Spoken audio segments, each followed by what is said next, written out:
and I went into the issue of our planet being quarantined. Yeah. And I got together with a bunch of the exopolitical writers, some of them who were at Stanford Research Institute, and I was shocked to discover that they were in complete agreement with all the stuff I wrote about in Catastrophobia. And they also felt that our planet went into a quarantine around 11 or 12,000 years ago, just as I do. And I'm the consciousness researcher, and they're the scientists. And so I said to them, I said, look, the reason we went into quarantine was the cataclysms turned us into a violent and abusive species. Uh-huh. Yeah, and then after the cataclysm, I think the worst time was 9,500 BC until about 4,000 or 5,000 BC. Because you have to look at the next phase after the cataclysms are complete as a period of survivalism. Mm. And there is, I don't know about you, but if survivalism comes down my walkway, I'm not going to be here. I don't want to do that. That's worse than dying, if you get my drift. We've already been there, right? So do we really need to go back, so to speak? Is that on the path of our destiny? My point, yeah, my point is we don't. In other words, but back to this issue of recovering our story. Mm. What we're in the middle of right now is a wonderful, dreamy recovery of the regional story. And again, I have to always watch out for the possibility that I may have all these great ideas, but nobody ever thinks about anything I think about, which is very likely. Mm-hmm. But Avatar does it. Okay. So when I see a film like Avatar being available to millions and millions of people on the planet, Avatar expresses regional consciousness. And that incredible tree, which of course is Carl Kalaman's Tree of Life, you know. So when I see something available on such a massive level, I know that it's happening. And so what's the regional story? Well, the regional underworld Night 6, as I said a moment ago, is 13,800 BC to 5,900 BC. I've got to look up a date here. But the question is, what about the regional underworld Day 6?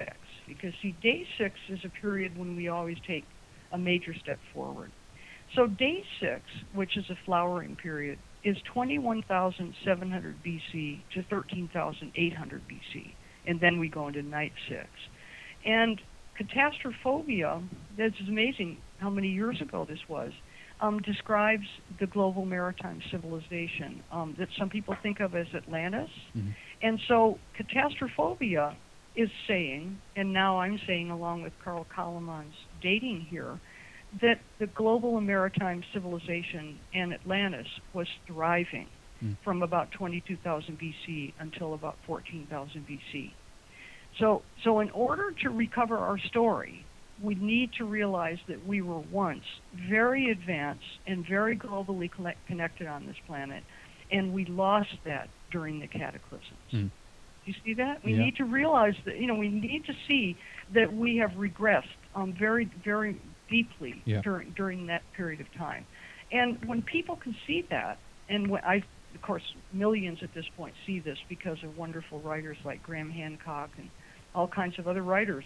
When you see that, then what happens is you become fascinated with the great civilization of the past. And we only have a few remnants of it on the earth, but we do have some remnants of the global civilization. So people go to sacred sites. All of the sacred sites in Europe, for example, the church came along and got a hold of the pagan sites, in Portugal and built Spain. Churches on top of them, etc. Yeah. Exactly, and all Europeans know this. But what a lot of Europeans don't know is that there's more layers than that. There's the church layer, then there's the pagan layer, then there's the megalithic layer, and then below that is the Paleolithic layer. So see, this planet is all coded and it expresses itself through these energy forms that go way, way back into the regional underworld. Because the regional underworld, the Paleolithic period, was when we became fully human on this planet. That means, what does fully human mean? It means spiritually connected. In other words, with the regional underworld, we see people using black ochre and ritual to bury their dead because they have a sense of the sacred. And we were without a shattered consciousness that came about because of this trauma that you mentioned in terms of the catastrophe as well, right? Yeah, that's true. And boy, when you start resonating with the regional mind, you actually could feel where the sacred sites are and where the vortexes are and all that, because it's a global system that's responding to the cosmos. What can you say about some people have argued even that our solar system has been constructed, the particular way it's put together, so to speak, is a mystery in itself. And I know that you write about the moon, for instance, lunar memories and such. And when you mentioned the idea that this is like a prison planet, it's a colony right now because of the what happened here. Does the moon have a relationship in this as well, serving as a kind of a lock? Are we prevented, if I put it that way, from going outside, the Van Allen belt and all that? Are we like locked in? We can't actually escape from here at this moment? Well, as I said, in the Mind Code, there's two issues here. I don't want to drop lunar, but in the Mind Code, there was no place to go when I tried to imagine how all this could actually happen. And I went to exopolitics and came to the conclusion that another thing that's going to happen in 2011 is the lifting of the quarantine. Now, this is very interesting because the Pleiadians said that 9-dimensional consciousness will flood the planetary field at the end of the calendar.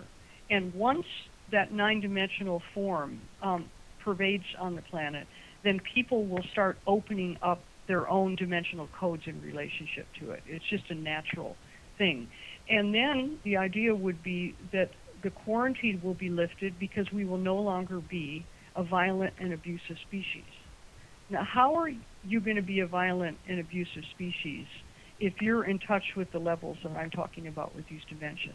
How are you going to be that way when you're in oneness in the 8th dimension, and you're hearing the music of the spheres and you're in the world of geometrical ideal?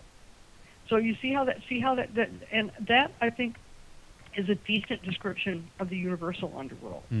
And back to the moon. I teach constant attunement with lunar cycles because I don't live by clock time. Now, another famous person who is off of clock time is Jose Arguelles with his dream spell system. I am much more off of clock time than Jose is because I simply live by the moon. So I live by the new moon, the full moon. Today is the new moon in about 5 or 6 hours, by the way. And I also live by seasonality because seasonality, the equinoxes and solstices connect us with the sun. So I feel that the moon is just as natural as the earth, and I live with those cycles. I see.